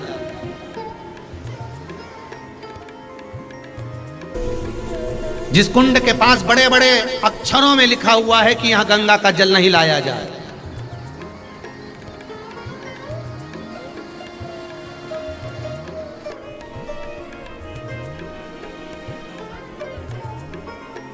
यह गंगा का जल ना लाया जाए। अगर गंगा का जल आएगा तो कुंड का पानी उछल जाएगा। हमें इस कथा के माध्यम से, यहां तक कथा तो अपन ने सुनी कि पानी और गंगा मैया महाराज क्रोध में आ गई। गंगा ने हाथ में जल लिया और जल लेकर गंगा पार्वती पर छोड़ने वाली थी कि तूने मुझे पानी बनने का श्राप दिया है, जल बनने का श्राप दिया, मैं तुझे जल। शिव जी ने कहा गंगा मत कर ऐसा, गंगा तू ये मत कर। गंगा, पार्वती मेरी अर्धांगिनी बनेगी तो पार्वती तुम्हारी अर्धांगिनी बनेगी, मतलब पास ये हो गई और मैं फेल। एक एग्जाम में अगर तुम पास नहीं हुए तो हारना मत की हिम्मत, गंगा जैसा बल रखना। अगर एक एग्जाम में तुम पास नहीं हुए तो गंगा जैसा बल रखना। पार्वती पास हुई है ना, और जान दो भगवान शंकर कहते हैं मैंने गंगा तू क्यों रोती है? गंगा कहती है प्रभु आपने पार्वती को पत्नी बना लिया और तब तो मैंने भी करा था। भगवान शंकर कहते पार्वती से ज्यादा तब तूने करा। पार्वती से ज्यादा तप तूने करा है, साधना तूने करी है, व्रत तूने करा है, उपवास तूने करा है, तब साधना तूने करी है। पर सुन, पार्वती को मैं अपने पास में बिठा सकता हूं, पर तेरी तप साधना के बल पर मैं तुझे पास नहीं बिठाना चाहता, अपने सिर पर बिठाना चाहता हूं। इसलिए मैं तुझे अपने मस्तक पर रखूंगा गंगा, तुझे अपने मस्तक पर रखूंगा, तेरी तप साधना के कारण, तेरे बल के कारण।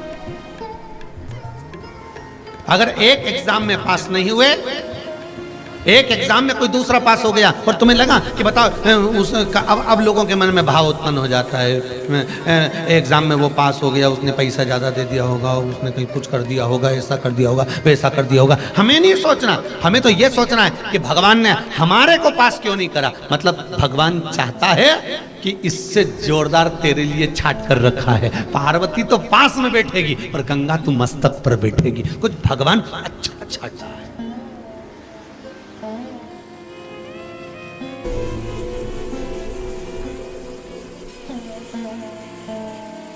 कितना सुंदर पहले दिन की कथा याद रख लीजिए। दुनिया के लोग अगर आपकी बड़ाई कर रहे हैं तो समझ लेना कि भगवान प्रसन्न नहीं है। पहले दिन की कथा मानसरोवर शिव महापुराण की कथा में कहा था, दुनिया के लोग अगर आपकी बड़ाई कर रहे हैं तो समझ लेना भगवान प्रसन्न नहीं है। दुनिया के लोग प्रसन्न है। अगर दुनिया के लोग आपकी बड़ाई करें तो यह अंदाजा लगा कर रखना कि भगवान प्रसन्न नहीं है। भगवान प्रसन्न है ही नहीं। और हां, शिव महापुराण की कथा कहती है, जब दुनिया के लोग तुम्हारी बुराई कर रहे हो तब समझ लेना कि भगवान तुम पर प्रसन्न है। जब दुनिया के लोग तुम्हारी बुराई कर रहे हो, कोई कहे अपशब्द, कोई कहे बताओ ये तो ढोंगी बन गया, ये तो ढोंगन बन गई, ये तो ऐसा करे, ये तो वैसा करे, मंदिर में जाके बैठी रहे, दिन भर बस यही काम करती रहे, इसके पास कोई काम नहीं है, कथा कथा कथा। जब दुनिया के लोग तुम्हारी बुराई में लग जाएं, जब दुनिया के लोग विद्वान से विद्वान तुम्हारी बुराई में लग जाए, तब समझ लेना कि भगवान तुम्हारे साथ है। तब समझ लेना कि भगवान की कृपा तुम पर है। तब समझ लेना कि भगवान तुम्हारे साथ में है। जब तारीफ कर रहे हो तो मत समझना कि भगवान तुम्हारे साथ है। भगवान नहीं, तारीफ में तो दुनिया तुम्हारे साथ होती है, पर बुरे वक्त में कोई तुम्हारे साथ होता है। जितने आस्था पर सुन रहे हो, मोबाइल पर सुन रहे हो, बड़े सावधानी से सुनना। जब दुनिया के लोग आपकी तारीफ करें, समझ लेना भगवान आपसे बहुत दूर है, भगवान की कृपा नहीं आप पर। और जब तुम्हारी दुनिया बुराई करे, बदनामी करे, अपशब्द पर अपशब्द कहे, तब जान लेना कि मेरा भोलेनाथ, मेरा परमात्मा तुम्हारे साथ में है। क्यों? क्योंकि अच्छे समय में जब तुम विधायक की कुर्सी पर होते हो, सांसद की कुर्सी पर होते हो, जब तुम कोई अच्छे पद पर विराजमान होते हो, तुम अच्छी कुर्सी पर बैठे रहते हो, तुम्हारे पास में अध्यक्ष, उपाध्यक्ष या बड़े से बड़ा मिनिस्टर आदि का पद रहता है, तो जो तुम्हारे नहीं होते वो भी तुम्हारे हो जाते हैं। अच्छे समय पर जब दुनिया तारीफ कर रही हो, जब तो दुनिया तुम्हारी हो जाती है। पर जब तुम कुर्सी से नीचे उतर जाते हो, कोई तुमको नहीं पूछता, जगह जगह तुम्हें लोग धू धू करते हैं, अपशब्द कहते हैं, तब तुम्हारे साथ कोई दूसरा नहीं होता, तब मेरा देवाधिदेव महादेव होता है। वो गिरने नहीं देता, वो कहता कोई बात नहीं। यही तो हमें दिखाना था, अपने और पराये का भेद क्या होता है। अपने और पराये का भेद क्या होता है। दुख की घड़ी में परमात्मा हर पल, हर घड़ी, हर क्षण तुम्हारे साथ।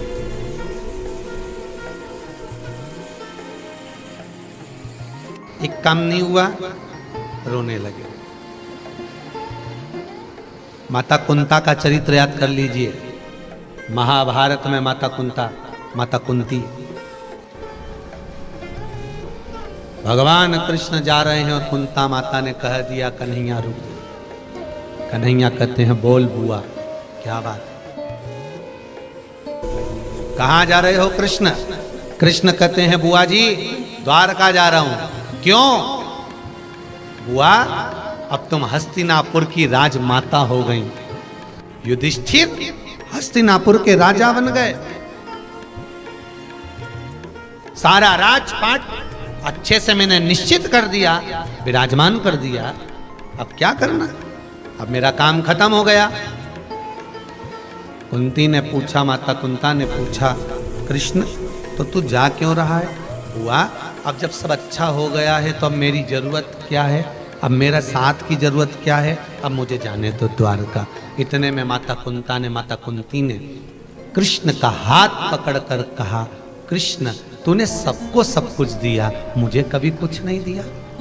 कृष्ण कहते हैं मुस्कुराकर, बुआ जी भतीजे को तो बुआ को देना चाहिए, और आज बुआ भतीजे से मांग रही है। बुआ का फर्ज है भतीजे को देना, पर आज भतीजे से बुआ मांग रही है। क्या मांगना चाहती हो बुआ?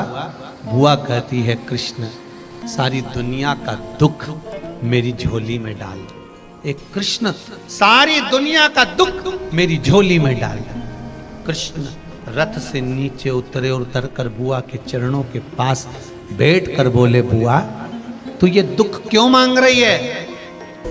बुआ कहती है, सुख में तू अगर द्वारका चले जाता है तो वो दुख भला, जिस दुख में तू मेरे साथ तो खड़ा है, मुझे वो दुख ही अच्छा लगेगा। तू साथ तो रहे बस में।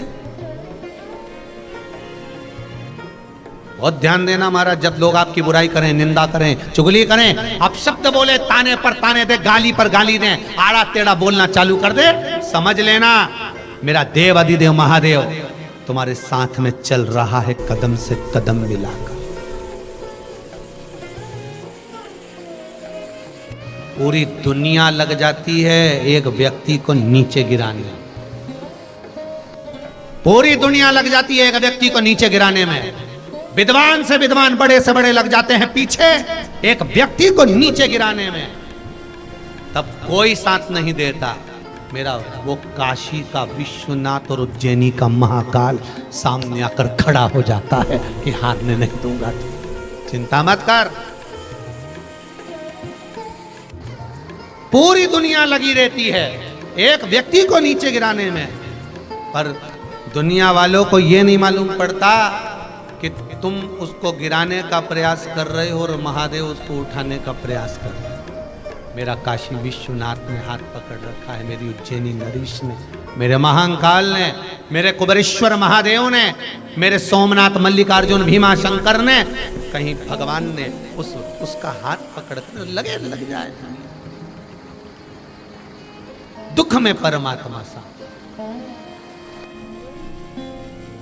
और शिव का चक्र साधारण नहीं है। कल कथा में कहा था कि एक भक्त ने शंकर का एक चक्र बनाकर भेजा है। एक भारत की भूमि पर एक नक्शा बना है, उस भारत की भूमि के नक्शे पर उसने बनाकर भेजा है कि यहाँ केदारनाथ, यहाँ रामेश्वरम, यहाँ मल्लिकार्जुन, यहाँ महाकाल, यहाँ भीमा शंकर।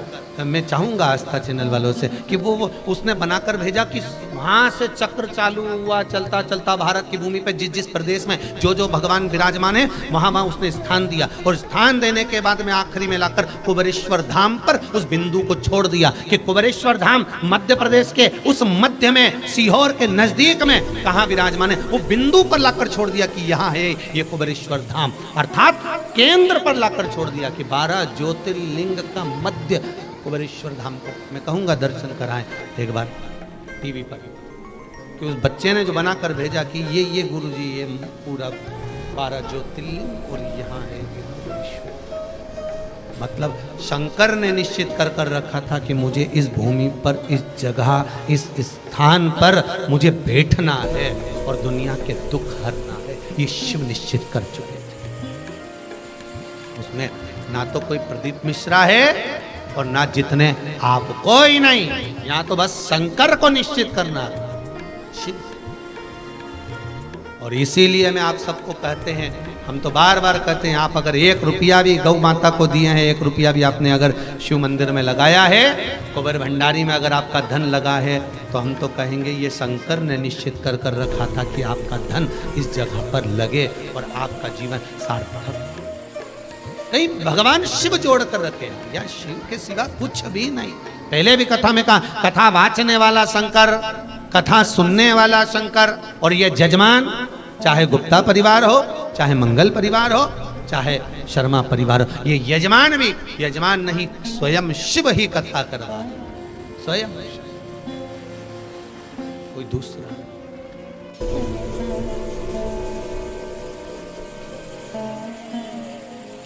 दो यजमान थे, तीसरा हुआ।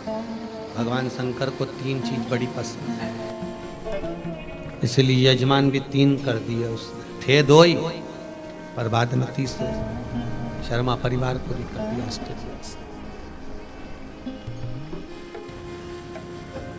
बयान जी शर्मा परिवार, उसको भी जोड़ दिया। यही 2, गुप्ता जी और मंगल परिवार, फिर शर्मा। तो क्यों? शिव को प्रिय है, शिव की प्रिय। महाराज, गंगा मैया रो रही है, आंखों से नीर बह रहा है। शिव जी करे क्यों रो रही हो गंगा, किस लिए? पार्वती आपकी अर्धांगिनी बन गई और मैं रह गई। भगवान कहते हैं कभी हिम्मत मत हारना, जीवन में कभी हारना मत। लोहे की राड को कीमत बढ़ाना है तो कील और स्प्रिंग बनाना पड़ेगा, तेरी कीमत बढ़ेगी तब तू चिंता मत कर। ये मेरी अर्धांगिनी बनकर बाजू में बैठेगी, पास में बैठेगी, बाम भाग विराजमान होगी, पर तू चिंता मत कर। तूने इतना तप साधना करी है कि मैं तुझे सिर पर धारण करूंगा। पार्वती मैया उठ के खड़ी हो,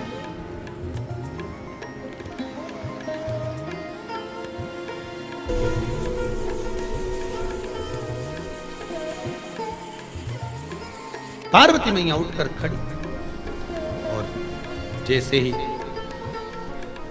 पार्वती मैया उठकर खड़ी हुई, शिवजी ने पूछा पार्वती हुआ क्या, क्या हुआ तुमको पार्वती?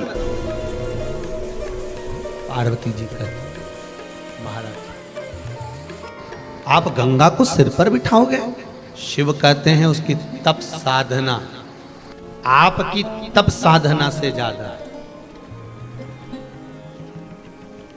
अगर कोई अच्छा पद आपको प्राप्त हुआ है, अगर आप मथुरा, वृंदावन, गोकुल, बरसाना, काशी, उज्जैनी, ओमकारेश्वर, भीमाशंकर, केदारेश्वर, अगर आप पूरे घर के लोग साथ रह रहे हैं, 4 भाई का, 5 भाई का परिवार, 6 भाई का परिवार, 8 भाई का परिवार, 10 भाई का परिवार है, और परिवार में से अगर एक व्यक्ति नर्मदा नहाने जा रहा है, एक व्यक्ति गंगा नहाने जा रहा है, एक व्यक्ति अगर कहीं तीर्थ जा रहा है, तो ये उसके पूर्व का पुण्य है,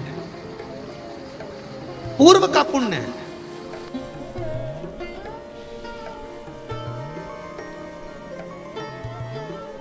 कथाएं, अभी ये कोरोना महामारी की तीसरी लहर नहीं थी तो कथाएं सब दूर गांव-गांव में चालू हो गई थी।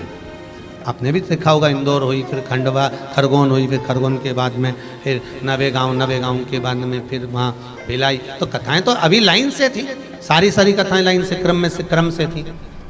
अभी ये कथा पूरी होती कि 17 तारीख से उज्जैन में चालू हो जाती, पर उज्जैन की भी कैंसिल करी कोरोना महामारी के कारण, वो कैंसिल कर दी गई।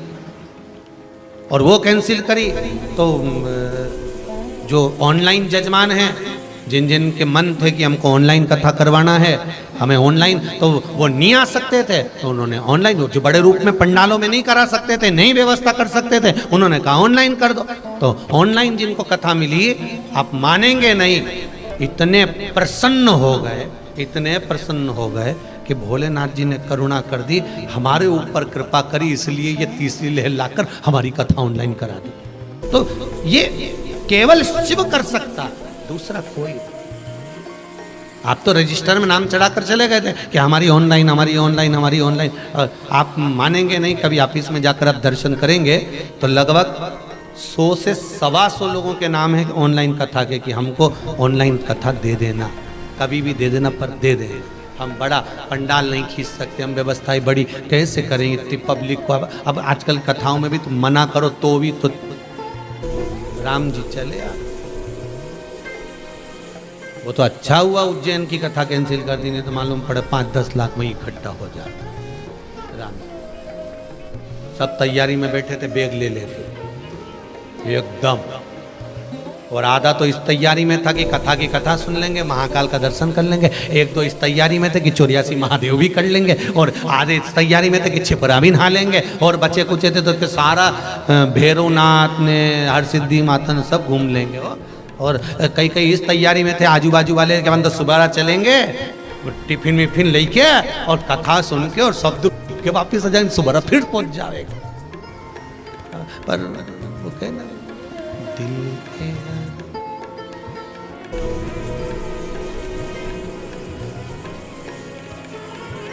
सब धरे, पर इसमें बाबा की कुछ कृपा हो, इसमें बाबा की कुछ कृपा होगी।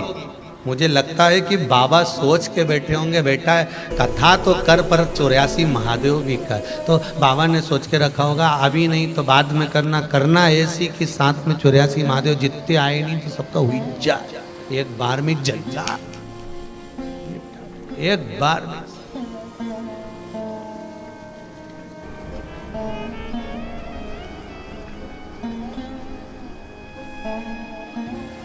शिव कृपा। और कितनी विचित्र बाबा की कृपा है, देखिएगा आप। उज्जैन की कथा कैंसिल हुई, काशी की कथा पक्की हो गई। अब काशी वाले बोले कि कथा, तो कहा एक काम करो आप अक्टूबर नवंबर में जो ऑनलाइन थी उसको इधर उधर कर, सिर्फ काशी एक ज्योतिर्लिंग में हो जाएगी, बाबा सुन लेंगे, आनंद पालेंगे।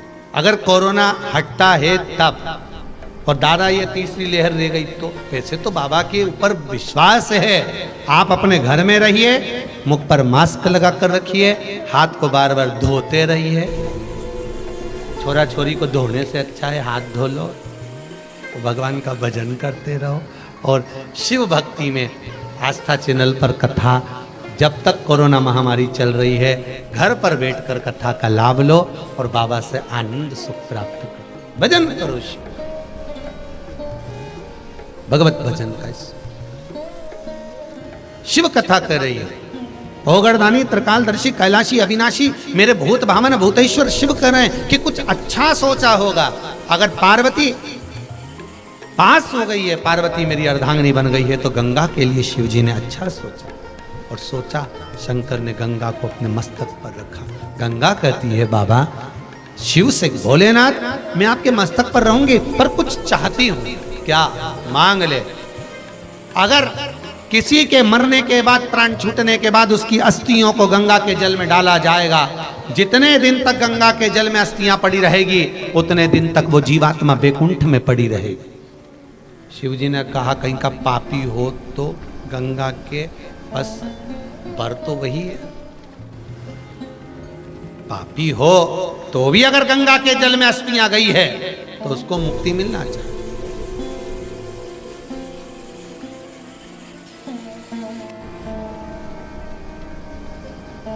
कहते हैं विष्णु पुराण कल्याण का गंगा अंग, भागीरथी गंगा अंग में लिखा है, एक बार गंगा में अगर डुबकी लगा ली है हृदय से, मन से, एक बार अगर गंगा में डुबकी लगा ली है मन से, हृदय से, चित्त से, तो कहते हैं जब तक व्यक्ति के प्राण छूटते हैं तब तक वो गंगा का जल उसके शरीर से लगा ही रहता है, वो अंतिम बिंदु तक लगा रहता है। मरने के बाद घर के लोग लोटा में भर के ले जाएं,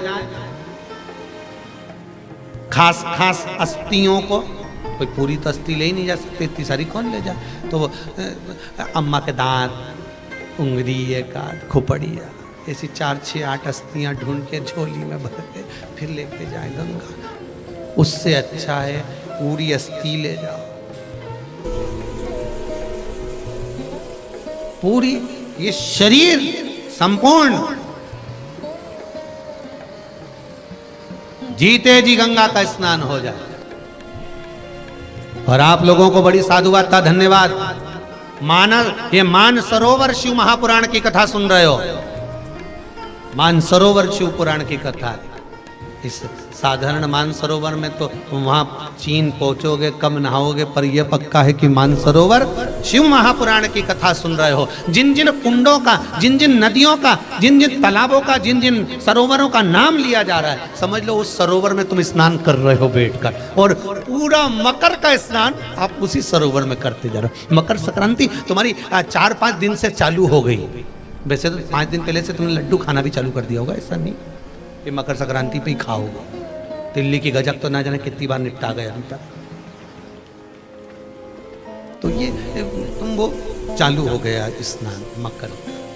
अब जितने लोग भी आस्था चैनल पर कथा सुन रहे हो, मोबाइल पर सुन रहे हो, तो वो भी कह सकते हैं। कोई पूछे क्यों कहाँ गई थी, तो कहना आज गंगा नहा रही थी। इससे पहले कुंडेश्वर महादेव, उसके पहले धन्वंतरी को, फिर ज्ञानवापी के दिन आज खूब नहाई सा गंगा, सिर पर मस्तक पर शिवजी के बैठी। पार्वती को क्रोध आ गया, क्रोध आया, और पार्वती मैया क्रोध में आकर आंख से अश्रु गिराती हुई फिर तप में लीन, फिर तप साधना करने लगी। अब जैसी तप साधना में डूबी, जैसी तप साधना में डूबती हैं, हिमालय बाबा का आगमन। हिमालय राज जी, हिमालय राज ने आकर कहा बेटी चलो घर चलो, मैं वचन देता हूं आपका विवाह मैं शिवजी से करा दूंगा, चलो मेरे साथ घर चलिए।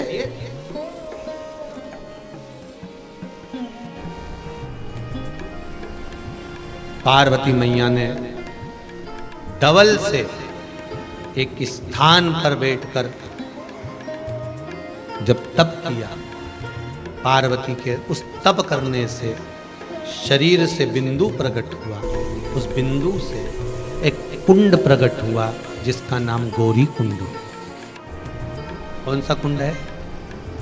गौरी। ये वो गौरी कुंड नहीं है जो केदारनाथ जी जाते। पार्वती जी ने तब कहां करा था? हिमालय राज का जहां राज्य क्षेत्र था, और हिमालय राज के राज्य क्षेत्र में जहां मैनावती अपने क्षेत्र में निवास करती थी, उसके मध्य में नाना और पिता का घर, नाना और दादा के घर के मध्य में हिमालय राज के उस हिमाचल प्रदेश के सुंदर आनंद में गौरी कुंड। एक गौरी कुंड आता है, केदारनाथ जी जाते हैं तो नीचे पड़ता है गौरी कुंड, उसके बाद में केदारनाथ जी की यात्रा होती है, वो उत्तराखंड में। एक हिमाचल प्रदेश में गौरी कुंड। जब हम मणि महेश जाते हैं तब पड़ता। कहाँ जाते हैं? मणि महेश। वैसे तो उम्मीद है जितने लोग आस्था पर कथा सुन रहे हैं उनमें से कई लोग मणि महेश होकर आए होंगे, और जितने हरियाणा पंजाब दिल्ली वाले क्षेत्र के लोग होंगे वो तो कई बार होकर आए होंगे। मणि महेश चीन के अंदर, चाइना के अंतर्गत हमारा कैलाश अधिपति विराजमान, और कैलाश अधिपति जो वहां नहीं जा पाता, वही शंकर का बिल्कुल कैलाश अधिपति जैसा ही स्वरूप, बिल्कुल कैलाश जैसा मणि महेश है।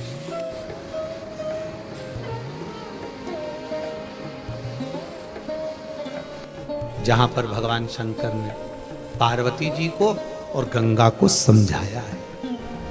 देखो पार्वती मैया और गंगा जी को जहां पर भगवान शिव प्रकट होकर समझा रहे हैं कि मैंने तुम्हें वर दिया कि तुम मेरे बाजू में विराजमान होगी, तुम मेरी अर्धांगिनी बनोगी, और गंगा तू मेरे मस्तक पर। जहां दोनों को समझाया गया पर एक रुष्ट हो गई, वो पार्वती वापिस तप करने में, वो गौरी।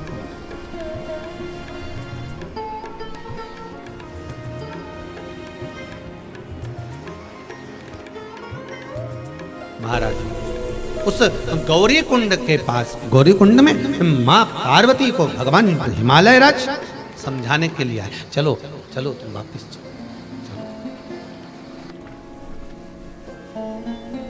एक गौरी कुंड वहां भी है, केदारनाथ जी के पास, उसका भी महत्व है महाराज।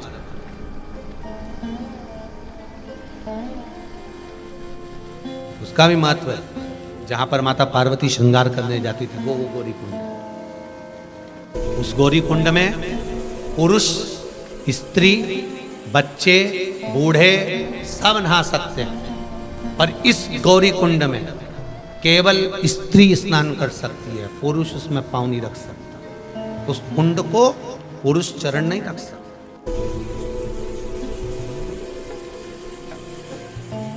जो मणि महेश के पास में गौरी कुंड है, जहां से मणि महेश मात्र 1 किलोमीटर 6 किलोमीटर की दूरी पर 1 या 5 किलोमीटर के अंतर्गत मणि महेश रह जाते होंगे वहां से, ज्यादा से ज्यादा। शास्त्रों में तो कुछ दूरी लिखी है, कुछ दूरी। तो अपन ये मान के चलो कि कुछ दूरी में ज्यादा से ज्यादा 4 किलोमीटर 2 किलोमीटर 5 किलोमीटर 1 किलोमीटर होगा। अब उसको अगर कहीं देखेंगे, उस पर सर्च करेंगे, क्या बोलते हैं उसको, नेट पे, तो पता करेंगे कि ये गौरी कुंड कहाँ और गौरी कुंड से मणि महेश कितनी दूर, तो वो निकालेंगे बाद में, सोचेंगे। पर पुराणों के अनुसार गौरी कुंड से कुछ दूरी पर मणि महेश, अर्थात भगवान शिव उनको समझा। हिमालय राय पार्वती जी को मां क्रोध आया गंगा को देखकर, इसलिए आज भी इस गौरी कुंड पर बड़े बड़े बोर्ड लगे हैं कि गंगा का जल लेकर पास मत आना। आज भी अगर कोई भूल से भी गंगा का जल लेकर आ जाता है तो उस कुंड का पानी अपने आप उछलने लगता है, आज भी उछल। अब क्या हुआ कि कई लोगों का नियम है कि भाई कोई गया है, हरिद्वार गया या कहीं गया, तो कई लोग साथ में गंगा जल भर के ले जाते हैं तो उनके लिए मणि महेश जाने के लिए रास्ता अलग से कर देते हैं। कई दूरों से, कम से कम 2-2, 4-4, 5-5 किलोमीटर दूरी से एक रास्ता अलग से निकाल दिया जाता है कि आप मणि महेश दर्शन करने जाओ, गंगा जल लेकर जाओ, मना नहीं, पर गौरी कुंड के पास में नहीं आओगे, क्योंकि ये गौरी कुंड, इस गौरी कुंड के पास जल आया गंगा का, और गंगा का जल आते ही ये उछल पड़े, पार्वती का क्रोध उछल जाए।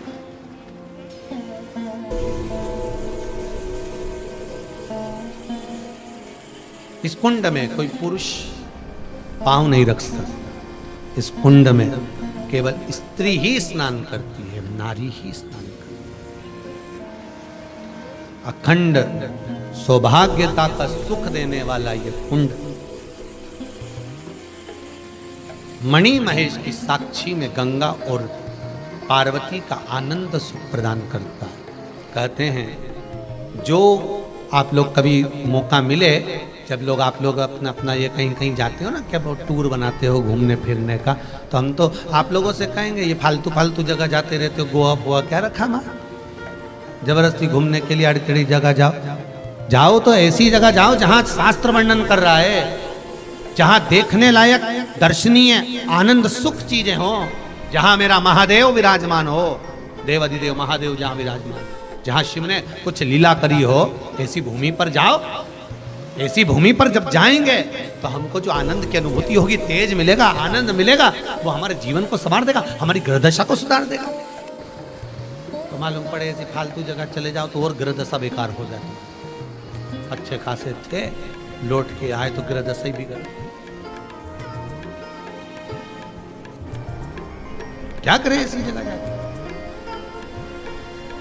महाराज भगवान शिव की कथा कह रही है। महाराज शिव के द्वार, भगवान शंकर की चौखट पर, भगवान शिव के दरवाजे पर, तो यहाँ गौरी कुंड, एक गौरी कुंड यह, तो भगवान शिव के सम्मुख में भगवान पार्वती मैया तप साधना में डूबी, हिमालय राज आए, उनको लेकर चले गए। मैनावती ने पूछा कहाँ गई थी गौरा, हम तुम्हें ढूंढ ढूंढ परेशान हो गए। माँ से सब कहे, सब कुछ बता दिया माता को।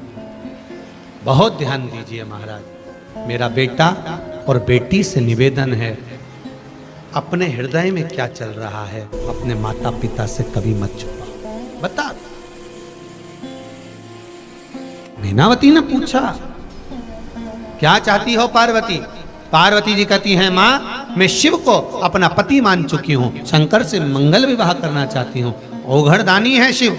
मैनावती ने समझाया, अरे पार्वती समझ जाओ, उनकी उम्र का ठिकाना नहीं है, पता ही नहीं पड़ता कि कितने साल के हैं। राम जी की उम्र का पता लगा सकते हो कि ये कितने साल थे, कितने साल के रहे। कृष्ण भगवान की उम्र का पता लगा सकते हो ये कितने साल थे, कितने साल रहे। सारे ऋषियों का लगा सकते हो, शंकर जी का लगा के बताओ कितने साल के थे। शिव महापुराण की कथा में, लिंग पुराण में तो यहां तक लिखा है कि पूरे ब्रह्मांड में, पूरे मृत्युलोक में कोई देवता की मूर्ति नहीं थी, केवल एक शिवलिंग था जिसको भगवान ब्रह्मा और भगवान विष्णु ने प्रकट किया। केवल एक शिव। ब्रह्मांड में, पूरे मृत्युलोक में, पूरे विश्व में, पूरी पृथ्वी पर ये मूर्तियां तो बाद में बनी है साहब। पहले तो केवल एक शंकर था मेरा, केवल एक शिव मेरा ओघड़दानी, मेरा शंकर, मेरा देव अधिदेव महादेव था।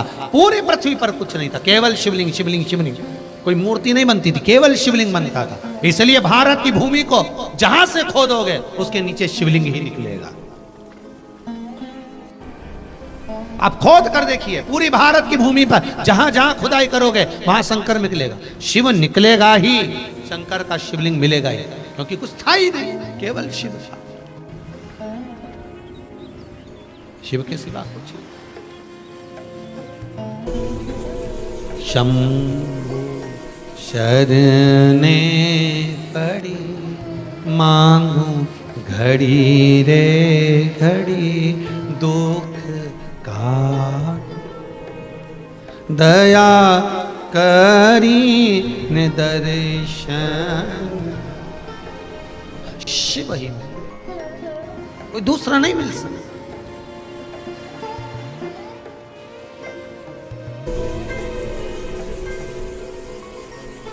केवल एक शिव, केवल एक शिव।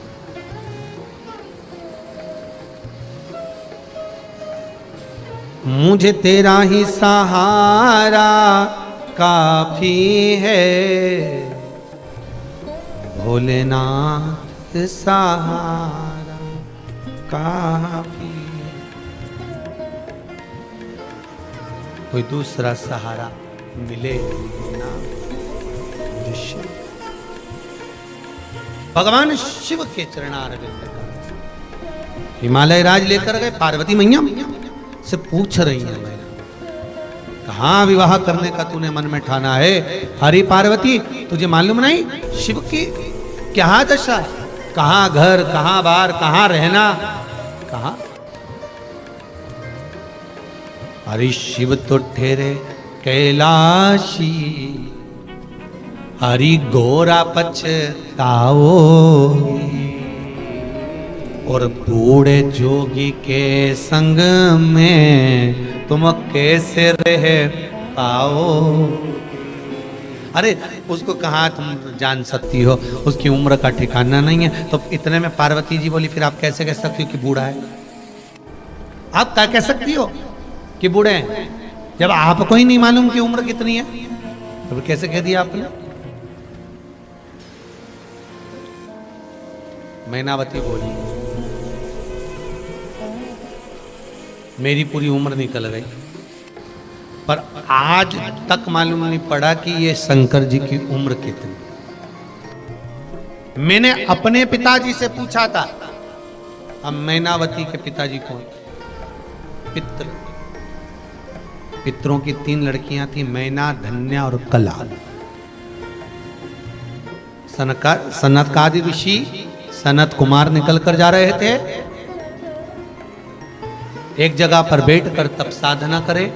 वहीं से ये पितरों की 3 लड़कियां मैना, धन्या, कला, ये तीनों निकल के जा रही थी। और जाते जाते इनका जो लहंगा था उसमें झामर झुमका लगा हुआ था। वो झामर झुमका इनके जंघा से, संतों की जंघा से, पांव से टकरा गया तो उससे छिला गया। सनत कुमार को क्रोध आ गया। उन्होंने उठकर कह दिया, तुम पितरों की बेटियां, तुम में नम्रता होना चाहिए, प्रेम होना चाहिए, वात्सल्यता होना चाहिए, करुणता होना चाहिए, और तुमने हमको घाव दिया।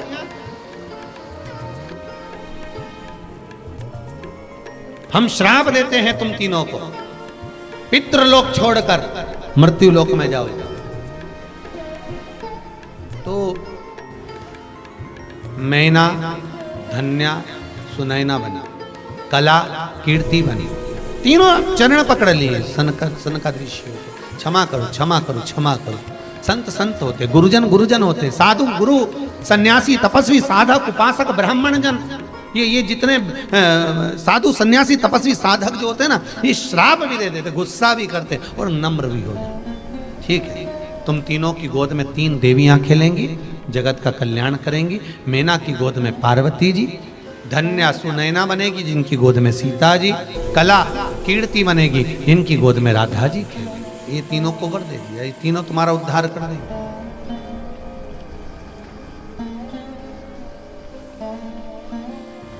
इसीलिए शायद कहते हैं स्कंद पुराण के माहेश्वर खंड में वर्णन आता है, 23वें अध्याय में लिखा है कि एक बेटी 10 बेटों के बराबर होती है। स्कंद पुराण के माहेश्वर खंड में लिखा, एक बेटी 10 बेटों के बराबर होती है। अब अंदाजा लगाइए, मैनावती मृत्यु लोक में आई, उनके घर में पार्वती जी का जन्म हुआ, पार्वती शिव जी को भी आई। तो विचार करना, उस मैनावती ने अपने कुल को तारा के विचारा, मायके का भी तार दिया और ससुराल का भी। आज अगर ये तीनों शर्मा परिवार, गुप्ता परिवार, मंगल परिवार कथा करा रहे हैं और अर्धांगनियां इनके पास में बैठी हैं, धर्मपत्नियां बैठी हैं, तो ये केवल एक ससुराल का कुल नहीं तार रही हैं। अगर ये कथा श्रवण कर रही हैं और माताएं जितनी इस भारत की भूमि पर, जितने लोग चाहे भारत की भूमि पर सुने, देश में सुने, विदेश में सुने, जहां बैठकर माताएं अगर इस शिव महापुराण की कथा को सुन रही हैं और माताएं अगर भगवान का भजन कर रही हैं, तो वो एक कुल को नहीं तार, एक कुल को नहीं तार, वो दोनों कुल को तार, दोनों को, मायके का भी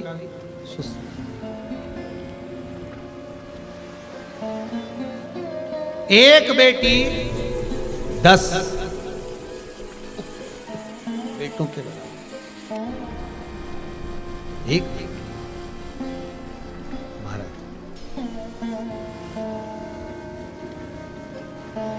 मैनावती ने कहा, पार्वती मैं तुझसे कहूं एक बात। हाँ मां, शिव के साथ तू विवाह तो कर लेगी, पर यहां तेरा राजसी ठाट है। मैना कह रही है पार्वती, वहां हो सकता है ये राजसी ठाट तुझे प्राप्त ना हो सकता है ये राजसी ठाट तुझे मां प्राप्त ना। मां, इस ललाट पर जो लिखा है उसे कोई टाल नहीं सकता।